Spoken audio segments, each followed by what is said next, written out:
জানমণি, তুমি মোক ইমান লৰালৰিকৈ কিয় মাতিছিলা? কি হৈছে তোমাৰ? ৰুবুলদা, মই যে কিমান ডাঙৰ বিপদত পৰিছোঁ, মই তোমাক কেনেকৈ বুজাওঁ, কেনেকৈ কওঁ এতিয়া? জানমণি, বিপদত পৰিছা?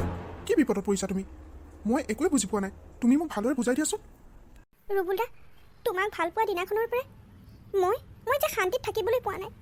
মোৰ ঘৰৰ মানুহে কেৱল কথাই শুনাই থাকে। তোমাক মাথো মই এৰিব লাগে। মোক দাদাই সদায় পিতে জানানে? কিন্তু ইমান কষ্ট সহ্য কৰিও মই এনেকৈ থাকিলোঁ। কিন্তু এতিয়া কৈছে সি বোলে তোমালৈ মোক কেতিয়াও বিয়া নিদিয়ে। এতিয়া জানা, সি বোলে বেলেগ ল'ৰা এটা চাইছে মোক বিয়া দিব বোলে। জানমণি, এয়া তুমি কি কৈছা? মই জানো তোমাৰ ঘৰৰ মানুহে মোক ভাল নাপায়, তোমাৰ দাদাই মোক ভাল নাপায়। সেইবুলি কি মই তোমাক বেলেগ ল'ৰাৰ লগত বিয়া হ'বলৈ দিম নেকি? এয়া কেতিয়াও হ'ব নোৱাৰে জানমণি। মই তোমাক লগ কৰিবলৈ আহিব নোৱাৰা হ'লোঁ। দাদাই যে মোক এনি টাইম চিয়াদিয়ে কৰি থাকে, মই কি কৰিছোঁ, ক'ত গৈছোঁ। এতিয়া মই তোমাক লগ কৰিবলৈ আহিব নোৱাৰোঁ। আজি মই যেনে তেনে ভয় আহিছোঁ, লুকাই। কিন্তু কেনেবাকৈ যদি দাদাই গম পাবলৈ হয়, তোমাক কিন্তু দাদাই কেতিয়াও সুখে নেৰিব। জানমণি, আজি তোমাৰ আৰু মোৰ ইমান কষ্ট কিয় হৈছে জানা? কেৱল তোমাৰ দেউতা আৰু মোৰ দেউতাৰ মাজত থকা শত্ৰুতাৰ বাবে। তেওঁলোকেচোন আমাৰ ভাল পোৱা অকণো বুজি নাপালেও। কিন্তু যিয়ে নহওক কিয়, মই তোমাক পাহৰিব নোৱাৰোঁ। মই তোমাক অন্য এজন ল'ৰাৰ সৈতে বিয়া হ'বলৈ দিব নোৱাৰোঁ জানমণি। কাৰণ মই তোমাক বহুত ভাল পাওঁ। মই বহুত ভাল পাওঁ জানমণি তোমাক। কিন্তু ৰুবুলদা, মোৰ বাবে যদি তোমাক কিবা মোৰ ঘৰৰ মানুহে অনিষ্ট কৰে, মই কেনেকৈ সহ্য কৰিম? মই কেতিয়াও সহ্য কৰিব নোৱাৰোঁ। সেইবাবেই কৈছোঁ তোমাক, তুমি মোক পাহৰি যোৱা ৰুবুলদা। তোমাক যদি কিবা অনিষ্ট কৰে, মই কেতিয়াও চাই থাকিব নোৱাৰোঁ। আগতেও তুমি মোৰ বাবে কেইবাবাৰো মাৰ খাইছা। মোৰ দাদাই তোমাক বহুত পিটিছে। মই তোমাক এনেকৈ পিটা আৰু সহ্য কৰিব নোৱাৰোঁ ৰুবুলদা। তুমি মোক পাহৰি যোৱা। জানমণি, এয়া তুমি কি কৈছা? মই তোমাক পাহৰি যাব লাগে? এয়া অসম্ভৱ। এয়া কেতিয়াও হ'ব নোৱাৰে। মই তোমাক পাহৰি যাব নোৱাৰোঁ জানমণি। মই তোমাৰ বাবে যিকোনো কামেই কৰিবলৈ প্ৰস্তুত আছোঁ। লাগিলে মোৰ জীৱন নাযাওঁকে কিয়, মই তোমাক এৰিব নোৱাৰোঁ। সেইটো মই তোমাক কৈ দিলোঁ আজি। মই তোমাক কেতিয়াও পাহৰি যাব নোৱাৰোঁ ৰুবুলদা। কিন্তু কি কৰিম? মইচোন একো ৰাস্তাই বিচাৰি পোৱা নাই। তুমি কিবা এটা কৰা ৰুবুলদা। মই বেলেগ ল'ৰালৈও বিয়া হ'ব নোৱাৰোঁ। মই কেনেকৈ থাকিম? তুমি কিবা এটা কৰা ৰুবুলদা। নতুবা আমি ক'ৰবালৈ গুচি যাওঁ ব'লা ৰুবুলদা। আমি দুইটা বহুত দূৰলৈ গুচি যাওঁ, য'ত নেকি আমাক সিহঁতে কেতিয়াও বিচাৰি নাপায়। কিন্তু জানমণি, আমি দুই যদি ক'ৰবালৈ গুচিয়ে যাওঁ, মই তোমাক কি খুৱামগৈ? কি কৰিম আমি? কাৰণ মোৰ ইনকাম বুলিবলৈ একোৱেই নাই, আৰু মোৰ হাতত টকা পইচাও নাই যে মই তোমাক নি ক'ৰবাত ৰাখি ভালদৰে খুৱাব পাৰিম। আৰু কি জানা জানমণি, মই যদি কেনেবাকৈ তোমাক বিয়া কৰাবলৈ হয়, মোৰ দেউতাইতো মোক ৰাজ্যপুত্ৰই কৰিব চাগৈ। মোক চাগৈ তেওঁ একোৱেই নিদিব। আৰু তেতিয়া মই কি কৰিম? মই তোমাক কেনেকৈ কি খুৱাম? আৰু মোৰ বাবে তুমি কষ্ট পোৱাটো কেতিয়াও নিবিচাৰোঁ। সেইবাবে মই বহুত কষ্ট কৰি আছিলোঁ আজি কেইদিনমানৰ পৰা এটা সংস্থাপনৰ বাট উলিয়াব পাৰোঁ নেকি। কিন্তু হঠাতে যে তোমাৰ ঘৰৰ মানুহে এই সিদ্ধান্ত ল'ব, মই সপোনতো ভবা নাছিলোঁ। এতিয়া কি কৰিবা ৰুবুলদা? মোক যদি ঘৰৰ মানুহে জোৰ কৰি বিয়া দি দিয়ে, মই তেতিয়া কি কৰিম? আৰু তুমিচোন জানাই ৰুবুলদা, দাদাই মোৰ পৰা ফোনটো কেতিয়াবাই কাঢ়ি লৈ গ'ল। এতিয়া মই তোমাক কিবা এটা খবৰো দিব নোৱাৰোঁ। আৰু তেওঁলোকে মোৰ ওপৰত সম্পূৰ্ণ নজৰ কৰি ৰাখে। মই কিজানি ঘৰৰ পৰা বাহিৰলৈ ওলাই আহিছোঁ, আজি কিবা কৰি মই বুদ্ধি কৰিহে মাত্ৰ ওলাই আহিব পাৰিছোঁ। এতিয়া যদি মই ইয়াত বেছি দেৰি কৰোঁ, তেওঁলোকৰ মোৰ ওপৰত সন্দেহ হ'ব। সেইকাৰণে মই সোনকালে যাবগৈ লাগিব। তুমি মাত্ৰ কিবা এটা কৰা ৰুবুলদা, নতুবা মই জীয়াই থাকিব নোৱাৰিম। জানমণি, ৰ'বাচোন, তুমি ইমান চিন্তা নকৰিবা। মই কিবা এটা কৰিব পাৰোঁ নেকি চাওঁ। মাত্ৰ তুমি ভগৱানৰ ওপৰত বিশ্বাস ৰাখা। আমি দুয়ো একেলগ হ'মেই। কেতিয়াও আমি ইজনে সিজনক এৰি যাব নোৱাৰোঁ। ৰুবুলদা, এতিয়া মই যাওঁ। ইয়াত বেছি সময় কৰিলে ঘৰৰ মানুহৰ সন্দেহ হ'ব।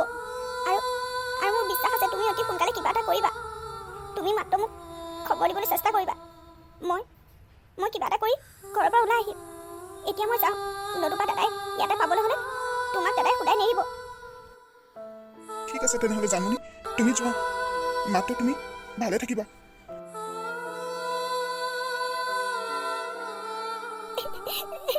ৰুবুলদা, তুমি ভালকে থাকিবা আৰু অতি সোনকালে কিবা এটা কৰিবা।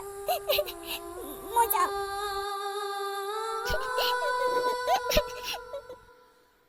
জানমণি, মই তোমাক কেতিয়াও মোৰ পৰা আঁতৰি যাবলৈ নিদিওঁ। মই কেতিয়াও সহ্য কৰিব নোৱাৰিম। তুমি অন্য কাৰোবাৰ লগত বিয়া হৈ যাবা, এয়া কেতিয়াও হ'ব নোৱাৰে। মই তোমাক কেতিয়াও আনৰ হ'বলৈ নিদিওঁ জানমণি।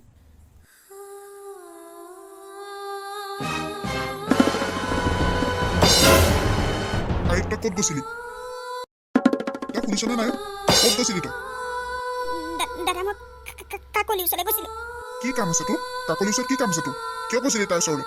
মোৰ মানে দৰকাৰী বস্তু এটা কাকলিৰ ওচৰত আছিল, তাকে আনিবলৈ গৈছিলোঁ। কি দৰকাৰ আছিল তোৰ? তোৰ যদি কিবা প্ৰয়োজন আছে তই মোক কিয় নকলি? তোক মই ঘৰৰ পৰা বাহিৰ ওলাবলৈ মানা কৰিছিলোঁ নে নাই? তই সেই ৰুবুলটোক লগ কৰিবলৈ যোৱা নাইতো। যদি তই মোক মিছা কথা কৱ কেনেবাকৈ, তেতিয়া কিন্তু জানিবি মোৰ সমান বেয়া কোনো হ'ব নোৱাৰিব। ৰুবুল নে কি হয় তোক হাড়টি ভাঙি গুৰি কৰি দিম কিন্তু মই। আৰু শুন, তই যদি কিবা উল্টা পুল্টা কৰ নহয়, মোক তইতো চিনি পাৱ, চাবি কিন্তু মই কিন্তু তহঁত দুইটাকে সোধাই নেৰিম। আৰু মই যিটো ল'ৰাৰ লগত তোক বিয়া ঠিক কৰি থৈছোঁ, তই সেইটো ল'ৰাৰহে বিয়া হ'ব পাৰিবি। অহা মাহত তোৰ বিয়া, গতিকে বুজিছ নহয়? এতিয়া ভিতৰলৈ যা, মই যেনেকৈ কৈছোঁ তেনেকৈ শুনিবি। কিন্তু দাদা, তহঁতি এনেকুৱা মোৰ লগত কিয় কৰিছ? ৰুবুল দাৰ গাত কি দুখ আছে? সি মোক ভাল পায় আৰু ময়ো তাক ভাল পাওঁ। আমি দুয়ো ইজনে সিজনক এৰি থাকিব নোৱাৰোঁ। তহঁতি অলপো বুজিবলৈ চেষ্টা নকৰ। তই কিয় মাৰিছ দাদা? তোক যি কৈছোঁ সেইটো শুন। সেই নিকম্মাটোৰ কথা যদি তই মোৰ আগত ক'বলৈ হয় নহয়, তোৰ পৰিণাম এনেকুৱাই হ'ব। আৰু তাকো মই শুদ্ধাই কেতিয়াও নেৰোঁ। চাই থাক তই। দাদা, তই ৰুবুল দাক একো নকৰিবি দাদা। তই যি কৰিবলৈ আছে মোকে কৰ। তাৰ গাত একো দুখ নাই, সি মোক মাত্ৰ ভালহে পায়। তই তাক আগতেও বহুত শাস্তি দিছ, এতিয়া তাক তই তেনেকৈ আৰু শাস্তি নিদিবি। তাক জীয়াই থাকিবলৈ দে দাদা, তাক জীয়াই থাকিবলৈ দে। সেই নিকম্মাটোলৈ তোক মই বিয়া কেতিয়াও নিদিওঁ, তই সপোনতো নাভাবিবি। আৰু সি যদি তোক পাহৰি নাযায়, তাক মই এনেকুৱা অৱস্থা কৰিম তই সপোনতো ভাবিব নোৱাৰিবি ভণ্টি। সেইকাৰণে কৈছোঁ তই তাক পাহৰি যা, নতুবা কি অৱস্থা হ'ব তই ভালদৰে জান। তই যেনেকৈ ক সেনেকৈ হ'ব দাদা। মই ৰুবুল দাক পাহৰি যাম মই। কিন্তু তই তাক একো নকৰিবি দাদা। মই তোৰ ভৰিত ধৰিছোঁ, তই তাক একো নকৰিবি। শুন, যিজন ল'ৰালৈ তোক মই বিয়া দিবলৈ ওলাইছোঁ, সি বহুত ধনী মানুহৰ ঘৰৰ ল'ৰা, একমাত্ৰ ল'ৰা। আৰু এতিয়া সমাজত সি এজন প্ৰতিষ্ঠিত ভাল নাম জ্বলা ব্যক্তি। গতিকে সেই ল'ৰাটোলৈহে তোক মই বিয়া দিম, যিটো ল'ৰাই তোক সুখত ৰাখিব আগলৈ। সেই নিকম্মাটোলৈ গ'লে তই সুখত থাকিব নোৱাৰ। আৰু তাৰ বাপেকৰ লগত আমাৰ আগৰে পৰা এটা ডাঙৰ শত্ৰুতা আছে। গতিকে তাৰ ঘৰখন আমাৰ একেবাৰে সহ্য নহয়। গতিকে সেইখন ঘৰলৈ তোক আমি বিয়া দিয়াৰ কথা সপোনতো ভাবিব নোৱাৰোঁ। বুজিছ নহয়? তোক যে বিয়া দিবলৈ ওলাইছোঁ ভণ্টি, তই ভাবিছ নেকি মই তোক এনেই বিয়া দিবলৈ ওলাইছোঁ? তাতো মোৰ এক ডাঙৰ স্বাৰ্থ জড়িত হৈ আছে।